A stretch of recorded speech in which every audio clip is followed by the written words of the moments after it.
మీరు ఎప్పుడైతే ట్విట్టర్ ద్వారా, ఇన్‌స్టాగ్రామ్, ఫేస్‌బుక్, యూట్యూబ్ ఛానెల్‌లో ఈ బెట్టింగ్ యాప్స్ మీద మీరు ఎప్పుడైతే ప్రమోట్ చేయడం మొదలుపెట్టారో, అసలు say no to betting apps అని ఇదొక అందరిలోకి వచ్చేసింది. సో ఇప్పుడు ఏమవుతుందంటే కొంతమంది ఇన్‌ఫ్లుయెన్సర్స్ బయటకొచ్చి సారీ నేను తెలియక చేశాను, ఏదో తెలియక నేను బెట్టింగ్ యాప్స్‌లో పెట్టాను, ఇక నుంచి ఎవరు ఇది పెట్టొద్దు, ఒకవేళ ఎవరైనా బెట్టింగ్ యాప్స్ చేసే వాళ్ళని అన్‌ఫాలో చేయండి అంటూ కూడా వీడియోస్ కూడా వస్తున్నాయి. సో అది చూసినప్పుడు మీకేమనిపించింది ఇంత షార్ట్ టైంలో?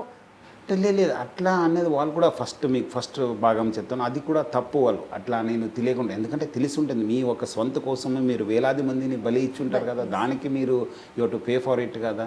మీరు దాని ద్వారా ఎంత సంపాదించారు, ఏం చేశారు అనేది కూడా బయటపడాలి.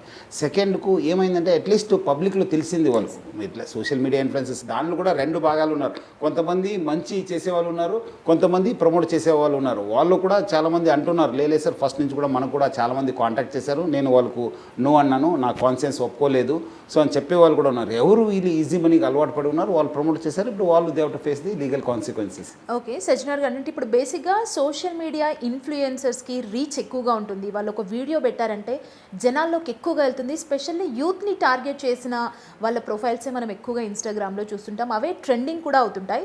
సో ఇట్లా బెట్టింగ్ యాప్ని ఎవరైనా ప్రమోట్ చేస్తే మనం వాళ్ళ మీద కేసు ఫైల్ చేయొచ్చా? ఇలాంటి ఆప్షన్స్ ఏమైనా ఉన్నాయా? డెఫినెట్లీ, ఎందుకంటే ఇప్పుడు ప్రమోట్ చేయడం అంటేనే అది ఒక ఇల్లీగల్ బిజినెస్ చేసినట్లు, ఒక ఇల్లీగల్ యాక్టివిటీ చేసినట్లు. డెఫినెట్లీ ప్రివెంట్ చేయాల్సిన బాధ్యత పోలీస్ పైన ఉంది, ప్రజలు కూడా బాధ్యత ఉంది.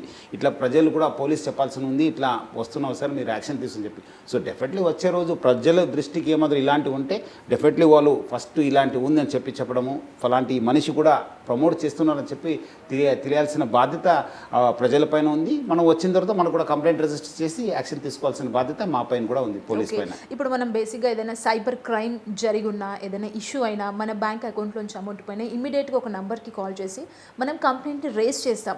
ఇట్లా బెట్టింగ్ ప్రమోషన్స్ మనం చూసినప్పుడు కానీ మనం ఒకవేళ కంప్లైంట్ చేయాలి అంటే అలాంటి సోర్స్ ఏదైనా తీసుకురాబోతున్నారా ఫర్దర్గా మీరు ఫైట్ చేసినారు? అంటే ఇప్పుడు మనము అట్లా చేస్తే కాదు కదా, ఇది పోయి ఎవరో ఒకరు చెప్పాల్సి ఉంటుంది, ఇట్లా యాప్ డౌన్లోడ్ చేశాను ఇంత చేస్తున్నారు అనేది. సో డెఫినెట్లీ వాళ్ళు పోలీస్ స్టేషన్కి వెళ్తేనే బాగుంటుంది.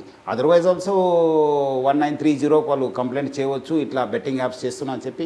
ఆల్రెడీ అది ఫ్రీ నెంబర్ ఉంది, సో దాని ద్వారా కూడా మనకు యాక్షన్ తీసుకోవడానికి ఉంది. అది మన స్టేట్కి వస్తుంది, సెంట్రల్ కూడా వస్తుంది, మళ్ళీ అది కూడా డీటెయిల్గా వాళ్ళు ఇన్వెస్టిగేషన్ చేస్తారు.